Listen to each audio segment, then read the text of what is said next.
Republic ডেতে সকলকে স্বাগত সৌমুস ক্রিয়েশনে। আজ রিপাবলিক ডেতে সময় পাওয়া গেছে, তাই একটুখানি রান্নাবান্না করার ইচ্ছে। প্রথমেই ননস্টিক এই প্যানটা গরম করে সর্ষের তেল দিয়ে দিলাম। এবার সর্ষের তেল দেওয়ার পর সর্ষের তেলটা গরম হচ্ছে। গরম হওয়ার পর একটুখানি তাতে কালো জিরে ফোড়ন দিয়ে দেবো। তেলটা বেশ গরম হয়ে এসছে। গরম হওয়ার পরে একটুখানি কালো জিরে ফোড়ন দিয়ে দিলাম।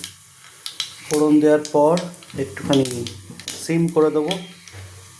সিম করে দেওয়ার পর এতে একটা পেস্ট করে রেখেছিলাম, কাজু পোস্ত, দুরকম সর্ষে লঙ্কা এগুলো বেটে, সেই পেস্টটা এবার আস্তে আস্তে দিয়ে দেবো।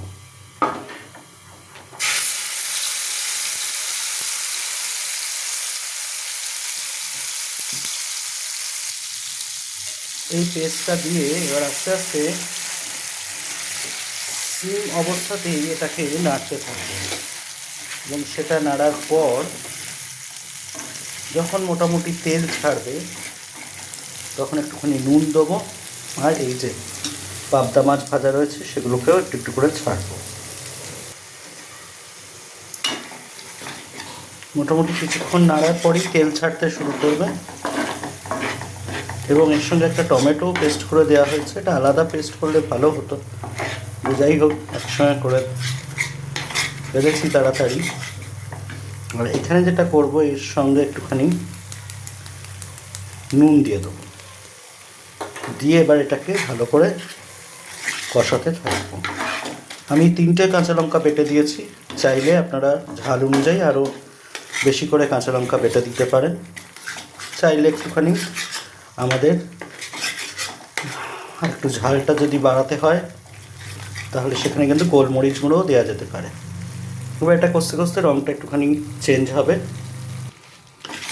মোটামুটি তেল ছেড়ে আসছে। এবার যেটা করব সেটা হচ্ছে বাটি ধোয়া জলটা, মিক্সির যে বাটি ধোয়া জলটা, সেটাও আস্তে আস্তে দিয়ে দেবো। এবার এই কষাটা মোটামুটি হবে, আঁচটাকে একটু বাড়িয়ে দেবো, দিয়ে এটাকে ফুটতে দেবো। তারপর পাবদা মাছগুলো ছেড়ে দেবো। অলরেডি ফুটতে শুরু করেছে এবং ব্যালেন্স করার জন্য একটুখানি লঙ্কা গুঁড়ো, একটু হলুদ গুঁড়ো দিয়েছি, আর স্বাদটা ব্যালেন্স করার জন্য একটুখানি চিনি দিয়ে দিলাম। চিনি দিলে স্বাদটা বেশ ব্যালেন্স হয়। আর একটু কাঁচা লঙ্কা এবার দিয়ে দেবো। এবার মোটামুটি ফুটতে শুরু করে দিয়েছে, এই কাঁচা লঙ্কাও দিয়ে দিয়েছি। বেশ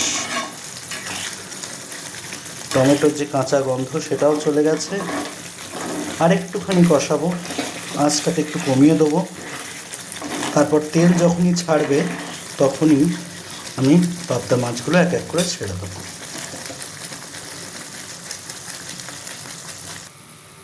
এবার গ্রেভিটা একদম ফুটতে শুরু করে দিয়েছে, তাই ভেজে রাখা পাবদা মাছগুলো এবারে এক এক করে দিয়ে দেবো। কারণ পাবদা মাছ এমনি খুব নরম হয়, তাই খুব সাবধানে এগুলোকে দিতে হবে এবং খুব বেশি ওলটপালট করা যাবে না।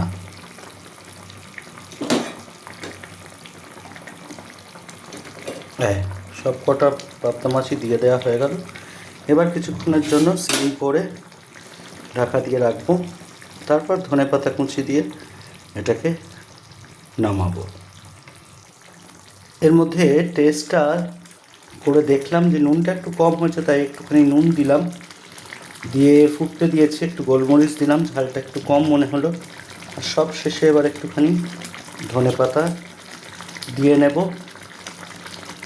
আর এই রান্নাটা হোক। আশা করি আজকের পাবদার এই রেসিপি সকলের ভালো লাগলো। সৌমুস ক্রিয়েশনের সঙ্গে সকলে থাকুন, ভালো থাকুন। রিপাবলিক ডে সবার আনন্দে কাটুক। সকলের জন্য রইল অনেক অনেক শুভেচ্ছা, ভালোবাসা, শুভকামনা। আবারও দেখা হবে খুব তাড়াতাড়ি নতুন রেসিপি নিয়ে।